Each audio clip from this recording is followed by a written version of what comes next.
Hello các bạn, hôm nay mình sẽ học một cái bài làm sao phát âm chuẩn mấy cái từ các bạn có thể phát âm chuẩn mà các bạn đang phát âm sai, và đa số mấy giáo viên của bạn dạy bạn cũng phát âm sai. Mấy cái từ này các bạn có thể phát âm được là vì cái tiếng A các bạn có thể phát âm được, còn cái tiếng đuôi thì các bạn phải học để phát âm thôi. Mà nếu các bạn ráng đọc mấy chữ này từ hai tiếng, từ hai cái âm trở thành một, nó sẽ trở thành e, nó không có trở thành là a gọi cái tiếng đuôi đổi vô các nghĩa.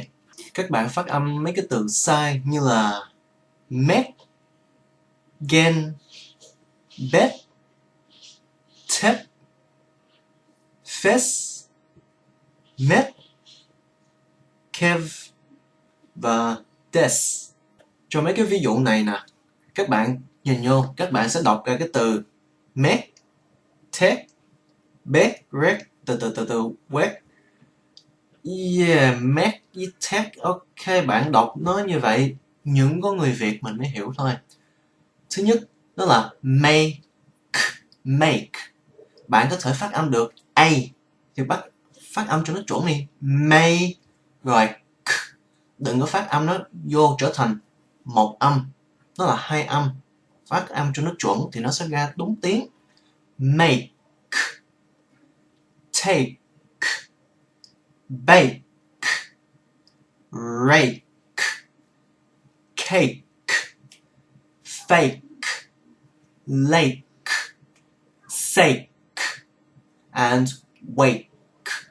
Ok, mình phát âm mấy cái đó y hệt như cái chữ đầu của nó với A thôi, còn sau đó cái tiếng đuôi của nó là các bạn chưa phát âm được cái đó thì luyện được cái đó rồi ghép nó ra rồi phát âm chuẩn.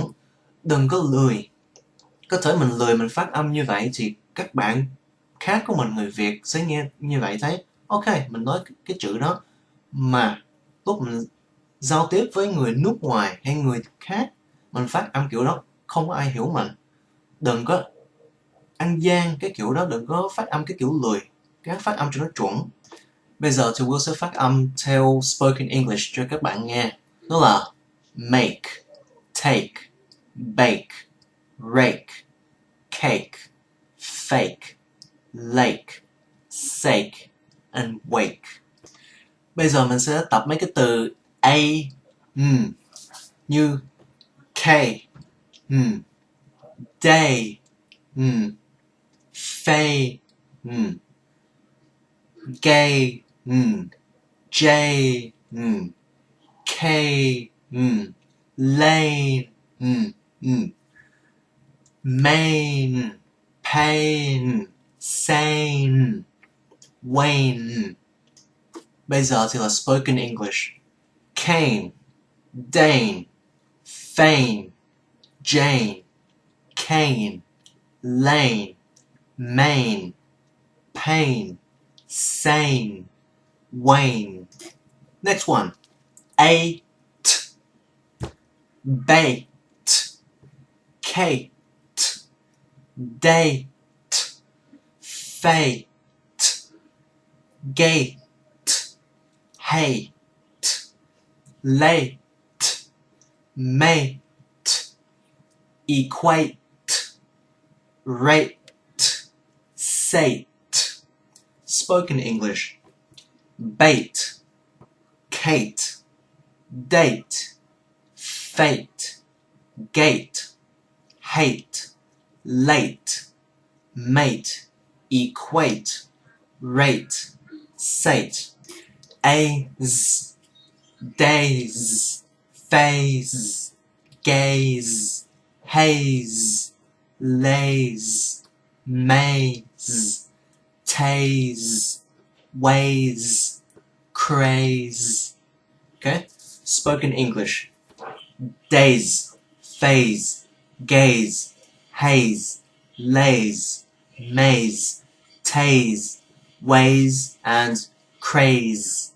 Okay, remember, không phải craze mà là craze, crazy, không phải crazy. Okay? Base, Cate, face, Jase, lace, mace, pace. Okay?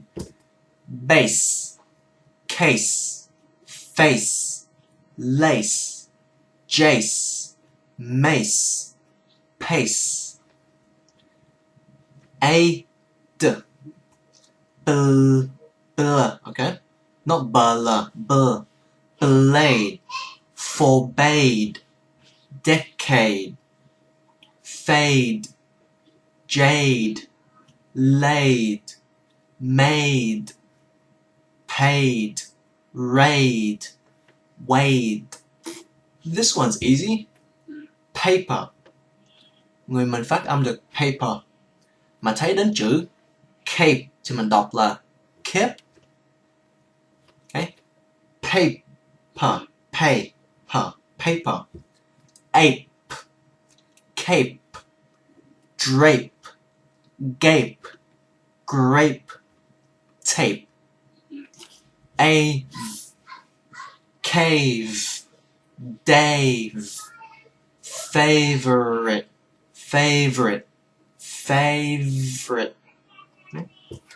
gave, pave, save, wave,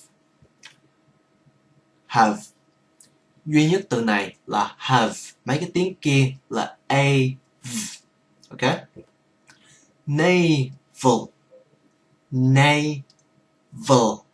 các bạn nào mà có để ý đó, mấy cái từ này nó đều có cái chữ y cuối chữ hết, mà mình không có phát âm cái tiếng y đó. Mình đừng có để ý đến nó, mà nếu các bạn muốn để ý đó thì các bạn lấy cái từ như fade. Cái từ fade này mình không có đọc cái y, mà nếu mình tháo ra cái y nó trở thành fad. Cái a đó nó trở thành cái tiếng rất là ngắn, fad.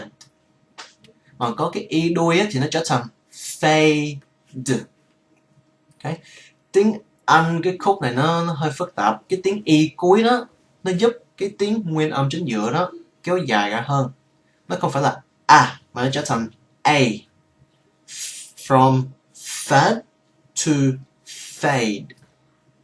Cảm ơn các bạn đã coi phim này. Nếu mà các bạn đã thấy cái phim này nó có lợi ích hay là nó có thể giúp được mấy các bạn khác, xin share nó dùm cho Will, xin bấm like. Và nếu có thắc mắc cái gì thì cứ comment trên cái trang YouTube của Will hay là trên cái trang Facebook. Will sẽ gắng trả lời cho các bạn. Okay. Cảm ơn các bạn and good luck.